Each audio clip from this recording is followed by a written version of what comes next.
dusome ijambo ry'Imana ry'uyu munsi mu gitabo cyo gutegeka kwa kabiri igice cya 16. Reka duhere ku murongo wa 16 tugeze ku murongo wa 17. Ijambo ry'Imana yavanga uko umwaka utashye, abagabo bo muri mwe bose bajye baboneka imbere y'Uwiteka Imana yawe ibihe bitatu, babonekere ahantu izatoranya, bayiboneke imbere mu minsi mikuru y'imitsima itasembuwe no ku munsi mukuru ukurikira amasabato 7, no mu minsi mikuru y'ingando, ariko ntibazaze ubusa imbere y'Uwiteka. Ahubwo umuntu wese ajya atanga uko ashoboye ibihwanye n'umugisha Uwiteka Imana yawe yabahaye. Ijambo ry'uyu munsi n'isezerano ry'iki cyumweru riratubwira ngo ibanga ryo kujya mu materaniro. Dusenga Imana. Uwiteka Mana, mu izina rya Yesu ushimwe himbazwa w'icyubahiro, kuko waduhaye umugisha wo kugira ngo tuboneke imbere yawe uyu munsi mu buryo bw'amateraniro. Turagushimye kubw'abakuru bari aha, turagushimye kubw'urubyiruko ruri hano, turagushimye kubw'abana bato bari aha ngaha Mana, kuko twese twahuye nk'itorero kandi nk'umubiri umwe wa Kristo, kugira ngo Uwiteka Mana n'ubundi tubashe kubona umugisha kubw'ijambo ryawe. Urakoze Mana, kuko ari ibanga riboneka mu kuza imbere yawe, kandi witeguye kurisohoza uhereye none ukayiteka ryose mu izina rya Yesu. Amena.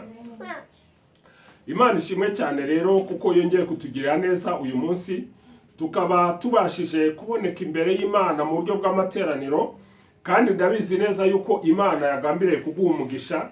Kubw'ibyo reka mbabwire ngo ikaze imbere y'Imana, kandi Imana ibaho umugisha cyane kubw'urugendo rwagenze, kubw'imirenge itari imwe mwabashe guturukamo impande zose, mukaba mubashe kuboneka imbere y'Imana uyu munsi. Imana ibagiriye neza kandi Imana ibaho umugisha. Ntabwo biba byoroshye, ariko nzi ko hari ukunesha mu kuboneka imbere y'Imana. Ijambo ry'Imana ry'uyu munsi rero riratubwira ngo hari ibanga mu kuza mu materaniro, hari ibanga mu kuboneka imbere y'Imana. Kubw'urukundo rw'Imana, Imana yemeye ko Abisirayeli banyura urugendo rwo mu butayu. Nubwo bari kunyura mu nzira ya bugufi bagahita bagera aho bagiye, ariko rero Imana yabateguriye guca mu butayu kugira ngo ibarinde intambara bashoboraga guhura nazo zikabamera nabi, z'Abafilisitiya ndetse n'abandi bari kubarwanya batarabona imbaraga, aribwo bakiva mu buretwa noneho bakagira ingorane zirengeje uko bari kugira ingorane mu butayu. Niyo mpamvu Imana yabagiriye neza rero, noneho ibemerera kugira ngo babashe kunyura mu butayu. Imana rero yatanze amabwiriza uko Abayisirayeli bagendaga mu butayu. Imana yabahaye amabwiriza bagombaga gukurikiza. Kubera iki? Kuko hano igitabo cyo guteka kwa kabiri ni ikibwirizwa Mose abwiriza Abisirayeli mbere yuko binjira mu gihugu cy'isezerano cy'i Kanani. Amabwiriza Imana yabahaye rero, hari harimo amabwiriza menshi n'ijambo ryayo, ariko reka mbabwire ngo hari harimo kugira ngo bajye bizihiza iminsi mikuru yo mu buryo butatu. Iminsi mikuru yo mu buryo butatu ni ukuvuga ngo umunsi mukuru bazirikana buryo ki basohotse muri Egiputa. Uwo ni umunsi mukuru wa Pasika. Undi munsi mukuru ni umunsi mukuru werekeranye na Pentekote. Umunsi mukuru werekeranye na buryo ki n'ubundi Imana yababeshejeho, bagasarura, bakabona ibyo kurya, bakabona ibibatunga nubwo bagendaga muri urwo rugendo rwo mu butayu. Iminsi mikuru itatu. Umunsi mukuru bagombaga kuzirikana ko Imana yabahaye ijambo ryayo ku musozi wa Sinayi. Umunsi mukuru bagombaga kuzirikana, ndetse umunsi mukuru tuzirikana ko Uwiteka Imana yadusoreje isezerano ku munsi wa Pentekote. Ubwo abigishwa n'intumwa bari bateranye basenga, barindiriye i Yerusalemu, nuko ngo umunsi wa Pentekote usohoye bose buzuzwa umwuka wera. Imana ishimwe cyane. Ndaguhesheje umugisha mu izina rya Yesu kugira ngo uyu munsi turi imbere y'Imana wakire kuzuzwa umwuka wera. Umwuka wera niwe uduha imbaraga, umwuka wera niwe udushoboza. Hakaba n'undi munsi mukuru rero werekeranye n'ihuriro ry'abera, umunsi mukuru werekeranye n'amateraniro nk'uko twaje imbere y'Imana uyu munsi. Ni umunsi mukuru ndetse abera, umunsi umwe abera tuzataha. Iryo ni itorero rya Kristo. Uwo ni umugeni wa Kristo. Umunsi mukuru werekeranye n'amateraniro cyangwa se ingando. Umunsi mukuru w'ingando bagombaga kumara iminsi 7 yose umurongo wa 15 ngo umare iminsi 7 uziririze Uwiteka Imana yawe iminsi mikuru. Haleluya. Uyiziririze ahantu Uwiteka azatoranya, ahantu Uwiteka azatoranya. Imana ishimwe cyane kuko uyu munsi yadutoranyirije ahantu nk'ahangaha kugira ngo tubashe kuba imbere yayo, ahantu Uwiteka azatoranya. Kubw'ibyo rero niyo mpamvu umurongo ahangaha muri iki gice cya 16 mu guteka kwa kabiri dukomeje kugenda dufashwa n'isezerano ry'Imana ngo ujye uziririza ukwezi kwa Abibu, uziririza Uwiteka Imana yawe Pasika, kuko mu kwezi Abibu ari mu Uwiteka Imana yawe yagukuriye muri Egiputa. Kubw'ibyo ni ngombwa kuzirikana wa munsi wakiriye agakiza, ni ngombwa kuzirikana wa munsi Imana yaguhinduriye amateka. Umunsi w'amateraniro rero ni umunsi mukuru aho dushobora gushimangira ijambo ry'Imana. Uyu munsi ijambo ry'Imana icyifuzo cyihutirwa cyane ni ukuba imbere y'Imana usenga Imana kugira ngo ijambo ryayo ribashe kwishimangira mu mutima wawe. Ni umunsi tubasha gusenga, ni umunsi Imana yohereza abamarayika bayo kugira ngo bakurinde. Kandi si uyu munsi gusa, ahubwo nuvuga ngo umaze gufata ijambo ry'Imana abamarayika bagendana nawe mu minsi yose isigaye y'icyumweru kugira ngo Imana ikomeze ijambo ryayo kandi ibashe kurisoza. Muri Zaburi 103 umurongo wa 20 ngo muhimbaze Uwiteka mwa bamarayika mwe, mwa banyambaraga nyinshi mwe basohoza itegeko ryayo mukumvira n'ijwi ryayo. Muhimbaze Uwiteka mwa ngabo zose mwe, mwa bagaragu be mwe bakora ibyo akunda. Imana ishimwe cyane. Abakora ibyo Imana ikunda ni ngombwa guhimbaza Uwiteka Imana. Uyu munsi rero wishimire mu Mana kuko uri umwana wayo kandi wahawe n'ubutware. Iyo uri umwana w'Imana uhabwa ubutware. Umwami Yesu Kristo yaravuze ati mbahaye ubutware nuko mugende muhindure abantu bo mu mahanga yose abigishwa, mubigishe kwitondera ibyo nababwiye. Uyu munsi turi imbere y'Imana kubw'ibanga ry'ijambo ry'Imana n'iteraniro, turasobanukirwa yuko tuzi imbere y'Imana kugira ngo dufate ijambo ryayo noneho tugende gukoreshwa n'Imana.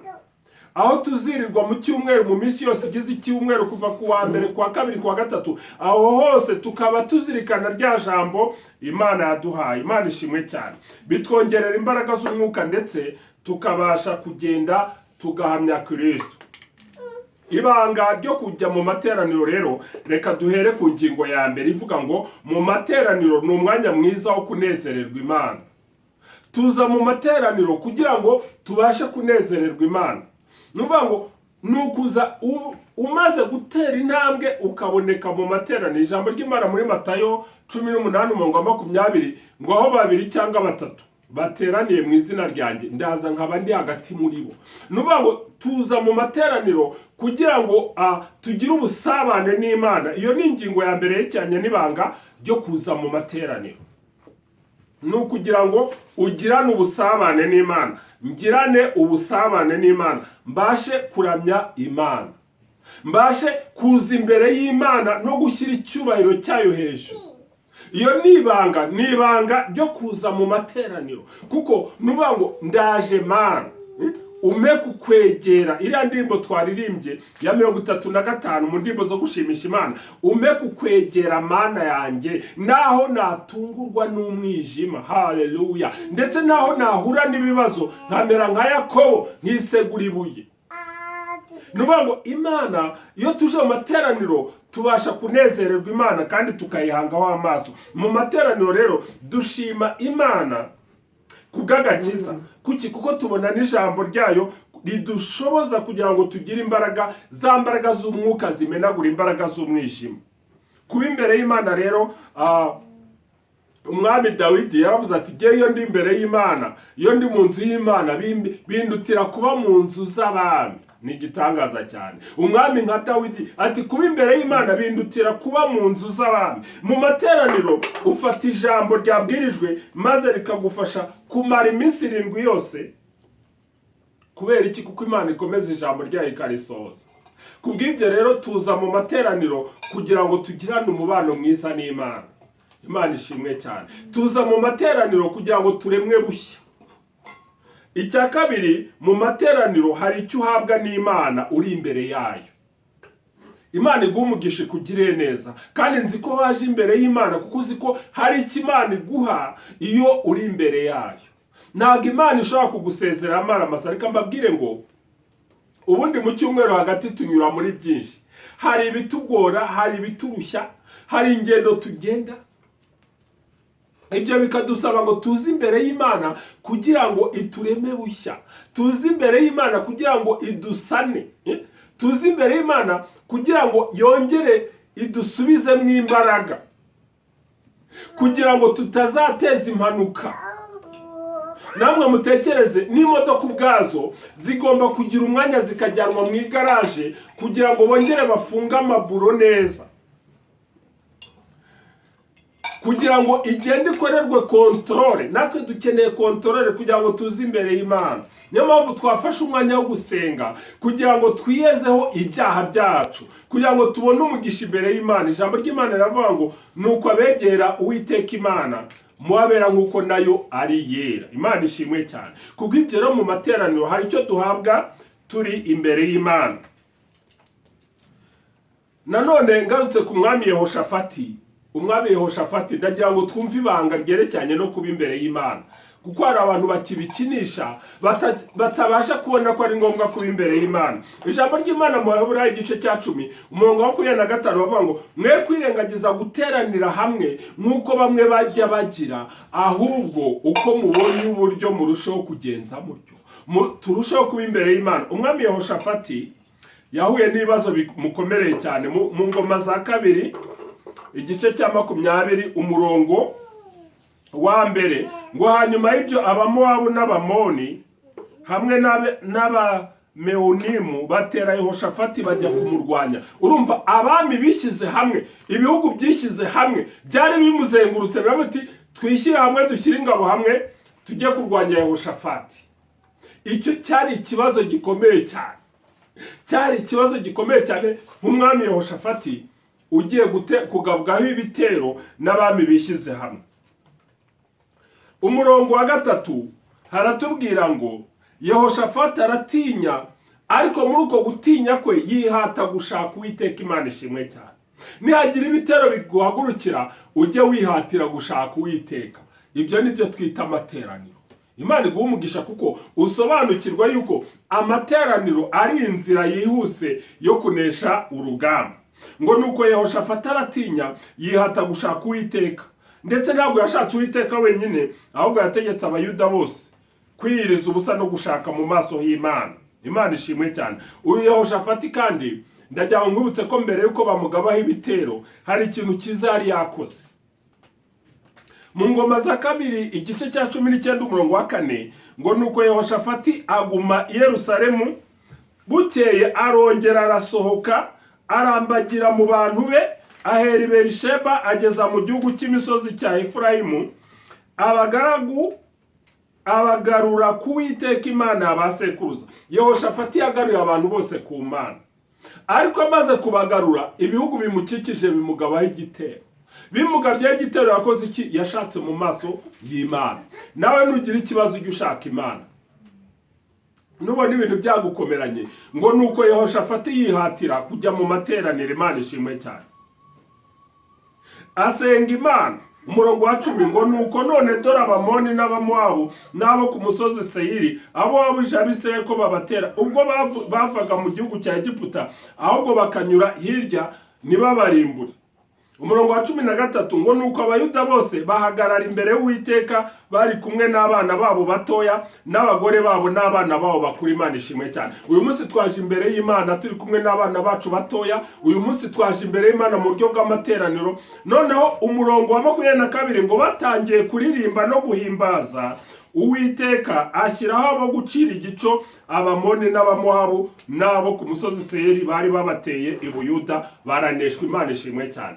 Batangiye guhimbaza Imana, batangiye gushaka Imana. Imana igaba igitero, iraza irwanya za ngabo zari zihagurukiye Yehoshafati. Ngwesheje umugisha mu izina rya Yesu kugira ngo uyu munsi uri imbere y'Imana, Imana irwanye ibikurwanya. Imana ishimwe cyane. Baba marayika baturwanirira bakurwanirire kandi bakubere igisubizo. Ibanga rya 3 mu kuza mu materaniro nuko mu materaniro duhanga amaso ku Mana no kubw'ijambo ryayo kugira ngo tubashe kugenda tuba abahamya ba Kristo. Imana ishimwe cyane. Mu gitabo cy'ibyakozwe n'intumwa, ibyakozwe n'intumwa igice cya 2,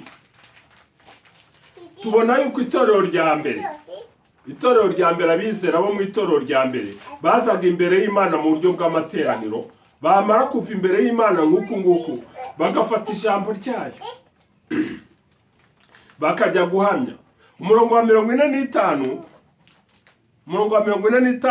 igice cya 2 cy'ibyakozwe n'intumwa ndasoma ngo kandi iminsi yose bakomezaga kujya mu rusengero n'umutima uhuye n'iwabo bakamanyagura umutsima bakarya bishimye bafite imitima itishama. Umurongo wa 47 bahimbaza Imana bashimwa n'abantu bose kandi uko bukeye umwami Imana ikabongera abakizwa. Imana ishimwe cyane. Kandi iminsi yose bakomezaga gusenga, bakomezaga kuza mu rusengero, bakomezaga kuba imbere y'Imana, haba mu rusengero ndetse no mu ngo z'iwabo. Ntago basibaga gusenga no gushaka mu maso y'Imana, maze Imana nayo ikabongerera abakizwa. Imana ishimwe cyane. Imana yateguye imigisha ihambaye kandi Imana irakuzi, iragusobanukiwe. Haleluya. Imana irakuzi. N'abaze gusenga ari ubwa mbere uyu munsi, Imana irakuzi, iragusobanukiwe kandi Imana ishaka kuguha umugisha. Kubera iki? Kuko uri umwana w'Imana kandi Imana yaguhaye ubutware. Nyaboneka gutinya ntabwo ari ukwari.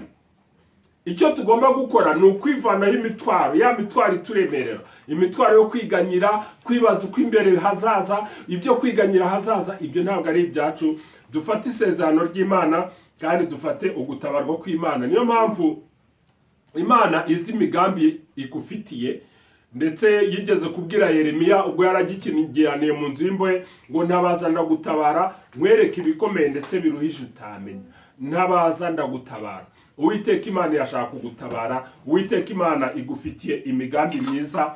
Abo Imana yisigarije niyo banyura mu ngorane, ariko hari imigisha Imana iba yamaze gutegura kugira ngo nusohoka mu ngorane ugeze ku muryango w'ingorane, Imana iba yaguteguriye imigisha ikwibagiza za ngorane. Kubw'ibyo nuhura n'ibikomeye muri iki cyumweru, umenye ngo hari ibanga ryo kuba imbere y'Imana, maze ufata akanya ujya imbere y'Imana. Erega n'ubundi Imana ntabwo ishobora kwemera ko tugeragezwa ibirengeje ibishobozi, ibirengeje ibyo twabasha kwihanganira. Ntibishoboka na gatoya. Nuvuga ngo niba hari n'ikikugerageza, umenye ngo icyo ngicyo Imana yacyemeye kubera yuko izi ko ugishoboye. Imana ishimwe cyane. Imana rero n'ubwami bwayo biri kumwe natwe. Imana Data n'Imana Mwana n'Imana Umwuka Wera bigiye kubana nawe kuhera uyu munsi, ukomeze ku ijambo ryayo kandi witaye ku cyo ikubwira. Umurongo wa 17 w'igice twasomye ngo ahubwo umuntu wese ajya atanga uko ashoboye kandi ibihwanye n'umugisha Uwiteka Imana yawe iba yaguhaye.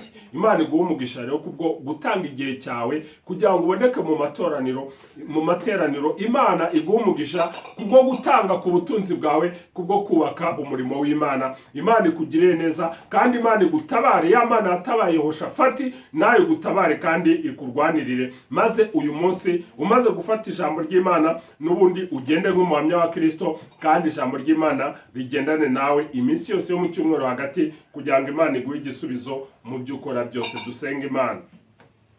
Uwiteka Mana, mu izina rya Yesu ushimwe himbazwa, wahabwe icyubahiro Mana nzima, Mana nziza, wahabwe icyubahiro kuko watwemereye kuboneka imbere yawe uyu munsi.